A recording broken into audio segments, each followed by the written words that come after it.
आपको बता दें, सूचना प्रसारण मंत्रालय ने केबल टीवी एक्ट 1995 के सेक्शन 20 का हवाला देते हुए ये कहा है कि सरकार के पास एक पावर है कि अगर कोई चैनल ऐसे कोई मिसलीडिंग कंटेंट चलाता है या ऐसी बेसलेस कंटेंट चलाता है या ऐसा कोई कंटेंट चलाता है जो कि कम्युनल हार्मनी को इस देश की ठेस पहुंचाता है या किसी देश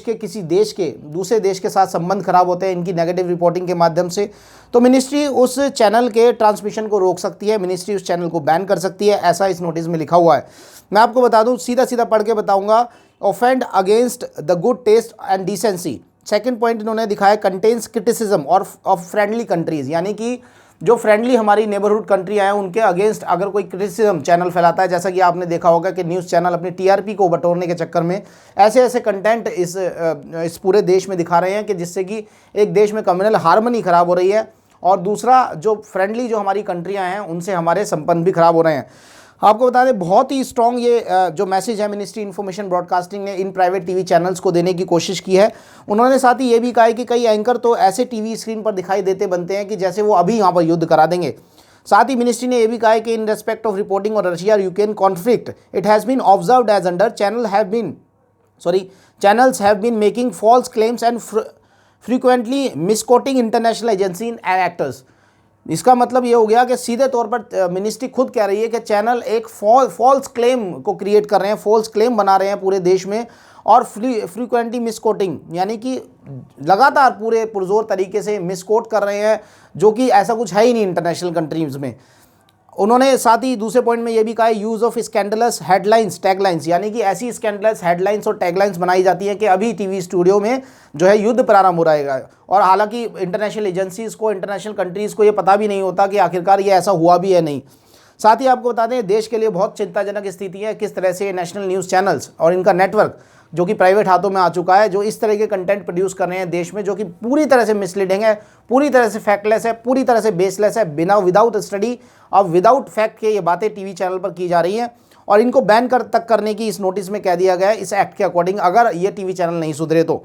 आपको बता दें कि दूसरे सेक्शन में इन्होंने कहा है कि नॉर्थ वेस्ट दिल्ली में जो भी अभी सरकारी एक्शन हुआ उसके अगेंस्ट जो इन्होंने कम्युनली हार्मनी को ठेस पहुंचाने के लिए जो कंटेंट चलाए, वो कंटेंट कैसे थे देखिए। कंटेंट मिनिस्ट्री लिखती है provocative headlines and videos of the violence that may incite communal hatred among the communities and disturb the peace and law and order, यानी कि ऐसी ऐसी हेडलाइन बना दी जा रही है जो कि कम्युनल जो सांप्रदायिकता नफरत को पैदा कर रही है और एक तरह से लॉ एंड ऑर्डर की सिचुएशन को ख़राब कर रही है, जो कि टीवी में दिखाया जा रहा है। जगह जगह जाके लोगों के इंटरव्यूज़ लिए जाते हैं, उनसे बुलवाया जाता है, जो कि शायद कुछ हुआ भी नहीं है, ऐसी भी हेडलाइंस क्रिएट की जा रही हैं। और बहुत ही स्ट्रांगली देखिए किस तरह से उन्होंने कहा, it was also observed that in the news some of the channel broadcast debate having unparliamentary, provocative and socially unacceptable language, communal remark and derogatory references which may have a negative psychological impact on the viewers and may also incite communal disharmony।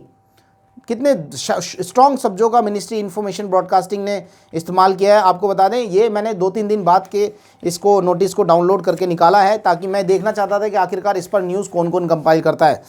बाद में ministry ने आपको इस बात का अंदाज़ा भी नहीं होगा, मिनिस्ट्री ने पूरी तरह से इसको जो है एक तरह से ऑब्जर्व किया है। शायद इस ऑब्जर्वेशन के लिए उन्होंने लोग बिठाए हों, उन्होंने चैनल की हेडलाइंस तक को कोट किया है, उन्होंने चैनल के प्रोग्राम्स तक को कोट किया है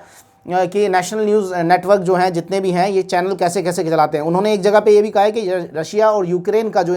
कॉन्फ्लिक्ट है उसके बारे में एक चैनल ने ये भी चलाया, यूक्रेन में एटॉमिक हड़कंप। देखिए ये कोट की जा रही हैं ये लाइनें, ये देखिए ये लाइनें कोट की जा रही है, यूक्रेन में एटॉमिक हड़कंप। इस तरह से टाइटल बनाए जाते हैं टीवी पे जिससे कि टीवी की टीआरपी मिले और इसका कुछ भी नहीं होता, बेसलेस कंटेंट है, फैक्ट कुछ भी नहीं होता, इस पर पता भी नहीं होता रशिया यूक्रेन को कि क्या होने वाला है। एक चैनल की तो इन्होंने ये बताया हुआ है कि एक चैनल ने तो ये कह दिया कि रशिया इज़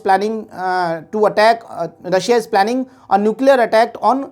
यूक्रेन, यानी कि इन्होंने ये कहा कि रशिया यूक्रेन पर न्यूक्लियर अटैक करने की प्लानिंग में है। It is further sensationalise the situation and the mention that the attack will happen on the coming few days, यानी कि इन चैनलों ने यह बताया कि रशिया न्यूक्लियर अटैक करने की प्लानिंग में है यूक्रेन पर और थोड़े दिनों में रशिया यूक्रेन पर न्यूक्लियर अटैक कर देगा। जी हाँ, इन्होंने ये कहा कि ये बिल्कुल this report misquoted international agency also. कितना बड़ा स्टेटमेंट है। मिनिस्ट्री ने ये कहा है कि ये रिपोर्ट जो है न्यूक्लियर अटैक की, इन्होंने इंटरनेशनल एजेंसीज़ को भी जो है कि मिसलीड किया है, मिसकोट किया है, उनको ये पता भी नहीं था ऐसा कुछ है। तो किस तरह की मानसिकता से चैनल चलाए जा रहे हैं, किस तरह के फैक्टलेस और बेटलेस कंटेंट बनाकर चैनल चलाए जा रहे हैं। कोरोना में भी आपने देखा होगा किस तरह से बेसलेस, सवाल पूछने वाला कोई था नहीं, हेल्थ बुलेटिन को बना बना के कोरोना देश में फैलाया गया। आगे हम और बात करेंगे इसके बारे में। देखिए, और इन्होंने चैनल के भी आप देखिए, दिल्ली की इन्होंने लिखा हुआ है कि दिल्ली में नॉर्थ वेस्ट दिल्ली में इंसिडेंट जो हुआ उसके बारे में कैसी कैसी हेडलाइन बनाई गई। 16 अप्रैल का भी हवाला मिनिस्ट्री ने अपने इस नोटिस में दिया है कि 16 अप्रैल को किसी चैनल ने ये चलाया कि दिल्ली में अमन के दुश्मन कौन। इस तरह की हेडलाइन बनाई जा रही है देश में, दिल्ली में अमन के दुश्मन कौन। दूसरा इन्होंने ये कोट किया हुआ है कि 17 अप्रैल 2022 को किसी प्राइवेट टीवी सैटेलाइट चैनल ने ये चलाया, बड़ी साजिश दंगे वाली करौली खरगोने वाया दिल्ली। पता नहीं क्या क्या, मैं तो पढ़ भी नहीं सकता हूँ क्या, क्योंकि इंग्लिश और हिंदी में मिक्स में लिखा हुआ है। A channel repeatedly carried a video clipping of a man belonging to the specific community carrying a sword. यानी कि एक किसी चैनल ने यह भी चलाया कि एक व्यक्ति एक स्पेसिफिक कम्युनिटी से ताल्लुक़ रखता है और वो हवा में स्वॉर्ड लहरा रहा है, तलवार लहरा रहा है, जो कि बिल्कुल इनसेंसिटिव कंटेंट था, जो कि ऐसा कंटेंट था कि किसी को भी उत्साहित कर सकता था लड़ने झगड़ने के लिए।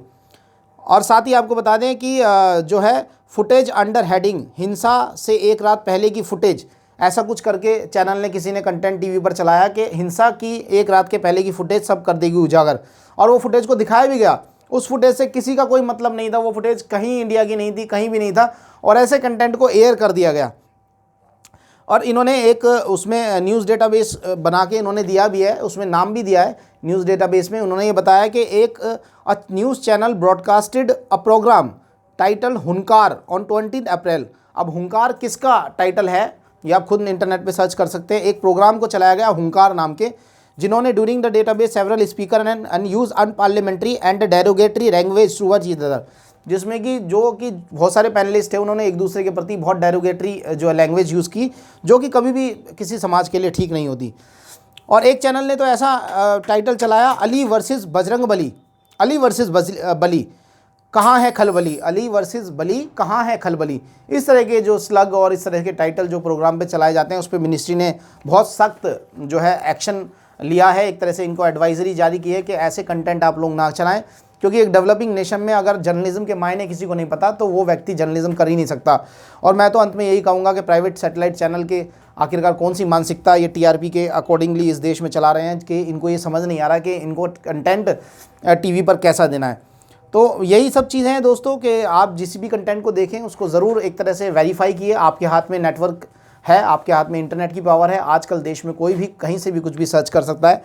और ये जो मिनिस्ट्री इन्फॉर्मेशन ब्रॉडकास्टिंग का ये जो कदम है, इसे मैं बहुत अच्छा कदम कहूँगा कि उन्होंने एक तरह से कम इस पर संज्ञान लिया और टीवी चैनलों पे चल रहे जो फेक और फैक्टलेस कंटेंट के आखिरकार इन्होंने जांच कराने की कोशिश की है और इन्होंने एक एडवाइजरी जारी की है इन टीवी चैनल्स के खिलाफ। एक लाइन मैं और पढ़ना चाहता हूँ जो मैं इसमें पढ़ रहा था, जो इन्होंने बनाई थी कि एक फैक्टलेस और पूरी तरह से अनऑथेंटिक कंटेंट के बारे में इन्होंने कहा है कि टीवी चैनल जो भी चला रहे हैं आजकल, जो चाहे वो दंगे की रिपोर्टिंग हो, चाहे वो रशिया यूक्रेन कॉन्फ्लिक्ट हो, उसमें ये अनऑथेंटिक कंटेंट की बात करते हैं कि पूरी तरह से अनऑथेंटिक कंटेंट है जो कि विदेशी लोगों को भी मिसलीड कर रहा है, विदेशी मीडिया को भी मिसलीड कर रहा है, जिससे कि हमारे देश की दूसरे देशों में बेइज्जती हो रही है। तो इन्होंने साथ ही ये भी कहा है कि एडवाइज़री जो है मिनिस्ट्री इन्फॉर्मेशन ब्रॉडकास्टिंग के पोर्टल से आप लोग डाउनलोड कर सकते हैं, जो भी एडवाइज़री इन्हें दी गई है। और साथ ही इनको बहुत स्ट्रिक्ट लैंग्वेज में समझा दिया गया है कि अगर ये जो है ये सब चीज़ें बंद नहीं हुई तो इनके चैनल का ट्रांसमिशन भी स्टॉप किया जा सकता है। और ऐसी खबरें कभी अब टीवी चैनल अपने प्लेटफॉर्म पे आपको नहीं दिखाएंगे, क्योंकि वो इनकी नेगेटिव खबरें हैं और इनके ऊपर एक्शन की बात हो गई है। तो यदि आप भी कुछ अगर लिखना चाहते हैं, कुछ अगर किसी भी प्रोग्राम से आपको कोई दिक्कत है, तो मिनिस्ट्री इन्फॉर्मेशन ब्रॉडकास्टिंग में जाइए, उस चैनल की हेडिंग, उस चैनल के नाम से उसकी आप कंप्लेंट कर सकते हैं, क्योंकि मिनिस्ट्री अब इनके ऊपर बहुत अच्छे से वॉच रख रही है। नमस्कार।